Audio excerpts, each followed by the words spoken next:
Hello everyone, I am Tripti Singh and I am activist in All India Human Rights Association, and today I will be dealing on the topic fundamental duties of Indian Constitution, that is Article 51A.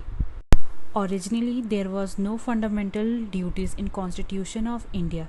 It was added by 42nd Amendment Act 1976 on the recommendation of Swan Singh Committee.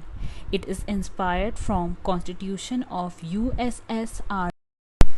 पहले हमारे constitution में सिर्फ fundamental rights था, but फिर बाद में fundamental duties add on किया गया था. उसके लिए एक कमेटी बैठाया गया था, स्वर्ण सिंह कमेटी, और ये ऐड हुआ था 42nd अमेंडमेंट एक्ट 1976 से.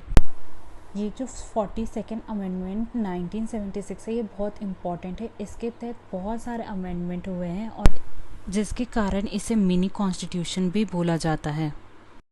इनिशियली जब 1976 में फंडामेंटल ड्यूटीज़ आए तो टोटल 10 फंडामेंटल ड्यूटीज़ थे और करेंटली 11 फंडामेंटल ड्यूटीज़ हैं, जो कि 11th बाद में ऐड हुआ है एक अलग अमेंडमेंट से, जिसके बारे में हम लोग बाद में बात करेंगे. अभी हम ये 10 फंडामेंटल ड्यूटीज़ के बारे में बात करेंगे. It shall be the duty of every citizen of India first to abide the constitution and respect its ideal and institution, the national flag and the national anthem. To abide by the constitution इसका मतलब है कि हमें अपने constitution, अपने संविधान का respect करना चाहिए और उसके आइडल्स एंड इंस्टीट्यूशन का भी रिस्पेक्ट करना चाहिए. हमारे कॉन्स्टिट्यूशन के आइडियल्स में क्या क्या आ जाएगा, जैसे सोशलिज्म, लिबरलिज्म, ये सब कुछ. इंस्टीट्यूशंस में आ जाता है parliament, national flag, national anthem. इन सब चीज़ों का रिस्पेक्ट करना चाहिए. सेकेंड है to cherish and follow the noble ideals which inspired our national struggle for freedom. इसका मतलब है कि हमें उन सबको रिस्पेक्ट करना है जो हमारे नेशनल स्ट्रगल फॉर फ्रीडम, जो हमारे फ्रीडम फाइटर्स थे, उन सबका रिस्पेक्ट करना है और उनके आइडियल्स का भी रिस्पेक्ट करना है. अब नेक्स्ट है to uphold and protect the sovereignty, unity and integrity of India. Sovereignty मतलब होता है India is a sovereign country, मतलब कि वो इंडिपेंडेंट है, अपना डिसीजन इंडिपेंडेंटली लेता है. यूनिटी, इंडिया का जो यूनिटी है वो कोई ब्रेक ना कर पाए, और उसका इंटीग्रिटी. नेक्स्ट ड्यूटी है to defend the country and render national service when called upon to do so. इसका मतलब है कि हमें अगर हमारे कंट्री को जब भी हमारा ज़रूरत पड़े नेशनल ड्यूटी के लिए, तो हमें उसके लिए रेडी रहना चाहिए. नेक्स्ट ड्यूटी है to promote harmony and the spirit of common brotherhood amongst all the people of India, transcending religious, linguistic and regional or sectional diversities, to renounce practices derogatory to the dignity of women. यहाँ पे बहुत चीज़ों के बारे में बात किया. सबसे पहले ब्रदरहुड, भाईचारा, उस चीज़ के बारे में, शांति होना चाहिए, पीस होना चाहिए, क्योंकि इंडिया ऐसा कंट्री जहाँ पे बहुत सारा रिलीजन है और उसके अलग अलग लैंग्वेजेस हैं. हर रीजन के बाद कल्चर चेंज हो जाता है, तो उस चीज़ पे बोला गया कि इतना कुछ होते हुए भी पीस होना चाहिए, शांति होना चाहिए. और एक चीज़ पे बात किया गया है, वुमेन के रिस्पेक्ट के बारे में बात किया है, उनके सम्मान के बारे में बात किया गया है कि उन वुमेन्स को सम्मान देना चाहिए और उनका रिस्पेक्ट. नेक्स्ट है to value and preserve the rich heritage of our composite culture. यहाँ पे कॉम्पोजिट कल्चर के बारे में, मतलब कि ये मिक्सचर है कल्चर्स का.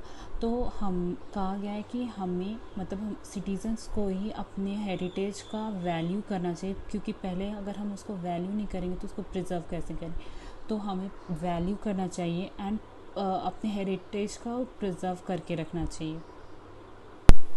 नेक्स्ट है to protect and improve the natural environment including forest, lakes, river and wildlife, and to have compassion of living creatures.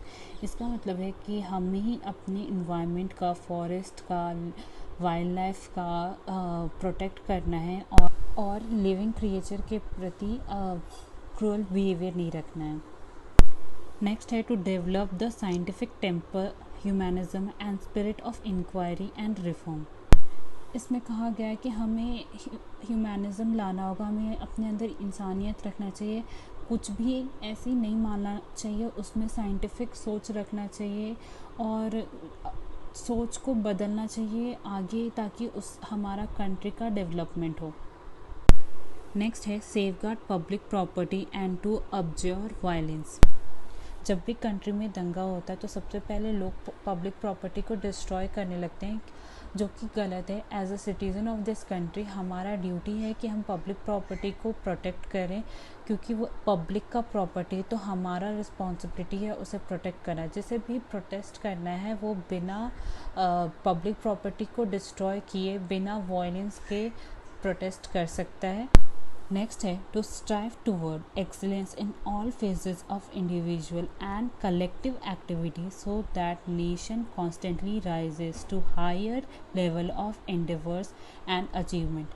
इसका मतलब है हर इंडिविजुअल को वो जो भी काम कर रहा है उसमें उसको अपना एक्सीलेंस देना चाहिए, उसमें उसको वो अपना बेस्ट दे, ताकि कलेक्टिवली भी वो नेशन को हायर लेवल पे लेकर जा सके। सो ये थे हमारे 10 फंडामेंटल ड्यूटीज़ जो 1976 में आए थे। Now we will talk about next last fundamental duty, that is every citizen who is a parent और guardian must provide opportunity for education to his child or as the case may be what between the age of 6 and 14 years। अगर कोई citizen parents है या एक बच्चे का guardian है तो और अगर बच्चा 6 साल से 14 साल के बीच में है तो पेरेंट्स का या गार्जियन का ड्यूटी बनता है कि उसको पढ़ाए लिखाए और उसको अपॉर्चुनिटी प्रोवाइड करे। और ये जो फंडामेंटल ड्यूटी है वो 86th अमेंडमेंट 2002 में ऐड हुआ है। Fundamental duty is only applicable on citizen of India. Objectives of fundamental duties are when there is any anti-social activity like burning flags, disrespect of the constitution.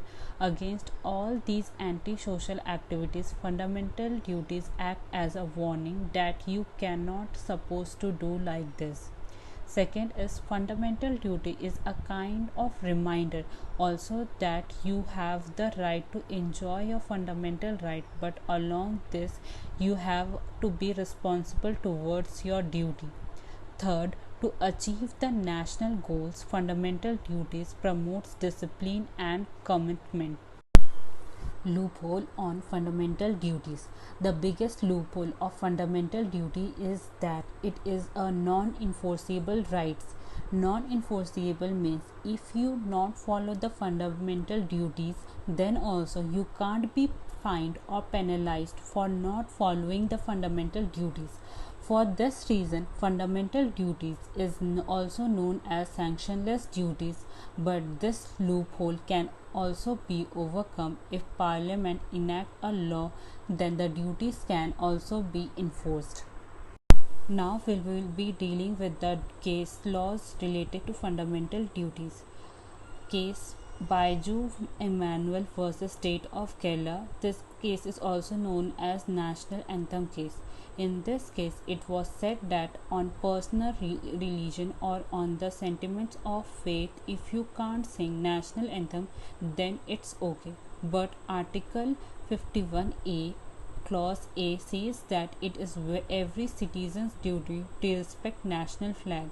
So, for enforcing the fundamental duty and to save our national flag, national anthem, and to Constitution of India from the disrespect, Parliament enacted Prevention of Insult of National Honour Act 1971.